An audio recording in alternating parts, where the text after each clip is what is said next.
1 Samuel 16ஆம் அதிகாரம் 7ஆம் வசனம். கர்த்தர் சாமுவேலை நோக்கி, நீ இவனுடைய முகத்தையும் இவனுடைய சரீர வளர்ச்சியையும் பார்க்க வேண்டாம். நான் இவனை புறக்கணித்தேன். மனுஷன் பார்க்கிறபடி நான் பாரேன்.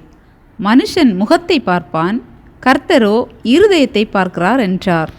2 கொரிந்தியர் 10:17 மற்றும் 18. மேன்மை பாராட்டுகிறவன் கர்த்தரை குறித்தே மேன்மை பாராட்ட கடவன். தன்னைத்தான் புகழுகிறவன் உத்தமன் அல்ல, கர்த்தரால் புகழப்படுகிறவனே உத்தமன். சங்கீதம் 20:7. சிலர் ரதங்களை குறித்தும் சிலர் குதிரைகளை குறித்தும் மேன்மை பாராட்டுகிறார்கள். நாங்களோ எங்கள் தேவனாகிய கர்த்தருடைய நாமத்தை குறித்தே மேன்மை பாராட்டுவோம். எரேமியா 9:24. மேன்மை பாராட்டுகிறவன் பூமியிலே கிருபையையும் நியாயத்தையும் நீதியையும் செய்கிற கர்த்தர் நான் என்று என்னை அறிந்து உணர்ந்திருக்கிறதை குறித்தே மேன்மை பாராட்ட கடவன் என்று கர்த்தர் சொல்லுகிறார். இவைகளின் மேல் பிரியமாயிருக்கிறேன் என்று கர்த்தர் சொல்லுகிறார்.